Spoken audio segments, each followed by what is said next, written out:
Je vous fais une petite vidéo qui n'était pas du tout prévue. Et j'ai un peu envie de vous dire, ça va être à l'image de ce que je vais vous transmettre par rapport à ce que j'ai capté pour 2027. Pour ce qui est des présentations, je vais passer parce que c'est pas le plus important. Si ça vous intéresse, vous pouvez aller dans la bio de la chaîne YouTube. Voilà, donc cette vidéo pas du tout prévue, je prenais mon thé tranquillement ce matin et je m'attendais pas à recevoir des infos pour 2027 vu qu'on est qu'en mai 2026. Mais c'est que ça doit avoir son importance. Pour ce qui est de ce que je reçois comme information, je vais aussi vous passer toutes les notions, guides, machin, bidule chouette, c'est pas non plus le plus important. Je pense que c'est le message qui compte, vraiment. L'année prochaine, de grands changements auront lieu, bien plus grands que tu peux le présager aujourd'hui. Une autre tournure des événements.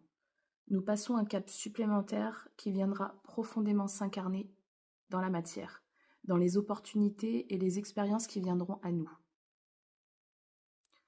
Nous sommes à l'aube de grands changements, et cela à tout niveau, collectif aussi.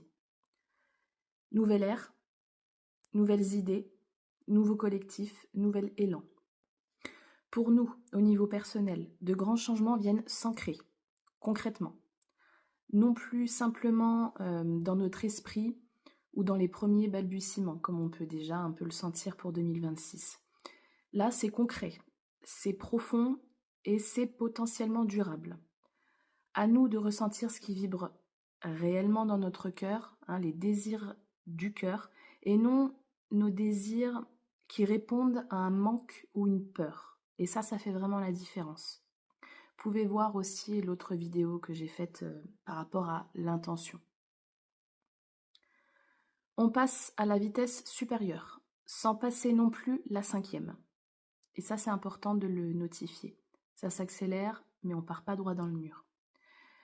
Mais ça s'accélère, oui, mais pas dans le vent. Ce doit être ancré pour être maintenu. Sinon, ça s'effondrera comme un château de cartes à la vitesse de l'éclair. Au moins, on est prévenu. On parle vraiment d'actes inspirés. Et ça, c'est vraiment quelque chose qui est important à retenir. Les actes inspirés.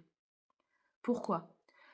Car le focus est mis sur l'élan créatif, la joie, non pas sur les accords de principe, les intérêts cachés ou les peurs.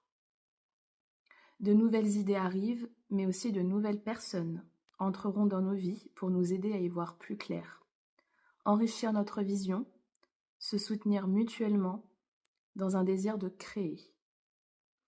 C'est de la pure création. Et c'est en ça que ce sera vraiment favorisé. C'est ça qui est nourri, c'est ça qui est nourri et c'est ça qui va être poussé. Toutes les créations avec une intention guidée par le manque ou la peur seront mises en lumière. Non pas pour nous mettre des bâtons dans les roues, mais pour nous mettre sur la voie de création inspirée par la joie, comme un enfant. Quand on était enfant, c'était juste naturel de créer. Il n'y avait pas d'objectif particulier derrière qui répondait à une peur ou un manque. On suivait l'élan créatif. Et c'est vraiment là-dessus qu'on va mettre le focus en 2027. On le ressent déjà un peu en 2026. Mais là, 2027, si on n'est pas là-dedans, de toute manière, la vie va nous recadrer, gentiment. Mais parce que c'est ça qui va vraiment fonctionner. J'ai envie de vous dire, le résultat importe peu ici. Les décisions ne seront plus prises en faveur d'un résultat donné, répondant à un besoin personnel. Voilà, donc toutes les intentions, tous les objectifs qui viennent, simplement, je vous dis, combler un besoin personnel, une peur, un manque, tout ça, ça va pas, ça vibre pas en fait la joie, l'élan de notre cœur. Alors peut-être pas tout, on est d'accord, mais comme je vous disais dans l'autre vidéo, quelle est l'intention derrière mon acte ? L'élan spontané, mais incarné. Seul l'élan créateur comptera vraiment. Je vois beaucoup de jaune, d'orange et de vivacité, mais aussi des énergies plus denses, plus englué, là où ça coince encore dans nos désalignements. Alors il ne s'agit pas de forcer quoi que ce soit, mais simplement d'accepter de voir où nous en sommes à l'heure actuelle et de concerter notre désir profond. Qu'est-ce que je veux maintenant? Qu'est-ce que je veux vraiment maintenant? Mais pour cela, est-ce que je me bats ou est-ce que j'ai confiance? Et c'est là où il y a une vraie différence dans l'énergie. 2026 est là comme un sas de décompression entre le nouveau et l'ancien. On prépare la terre à recevoir les graines et on en plante déjà quelques-unes. Ça prend, mais pas dans l'immédiat forcément. On peut ressentir un peu des ralentissements, ça a du mal à se faire parfois. Pour d'autres, c'est lancé. C'est lancé tout en veillant quand même à ne pas foncer tête baissée.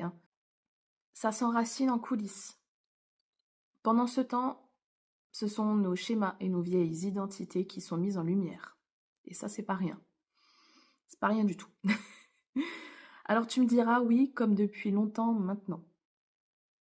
Mais là, c'est à la fois doux et violent. Pour beaucoup. Le miroir est mis devant nous et il n'y a plus le choix. Si on veut aller vers nos aspirations, tout ce qui fait barrage est mis en lumière. Mais vraiment tout. Mais même des choses où on pensait que c'était réglé ou que ça date de loin de notre enfance. Non, c'est vraiment remis face à nous. Alors j'ai qu'une chose à te dire. Permets-toi d'être là où tu es. Accueille tout ce qui se montre de toi, telle une mère qui prend son enfant dans ses bras. Vois les histoires auxquelles tu as adhéré et qui ne te servent plus aujourd'hui. Et ressens profondément ce qui vibre en toi, ce qui tend vers, ce que ton cœur désire et vas-y. Voilà, et pour être dans la continuité de cette vidéo, je vous dis à bientôt, je ne sais pas quand, quand l'inspiration sera là. Voilà, je vous souhaite en tout cas une belle journée, un beau mois de mai, riche en création, en désir, en élan et en créativité.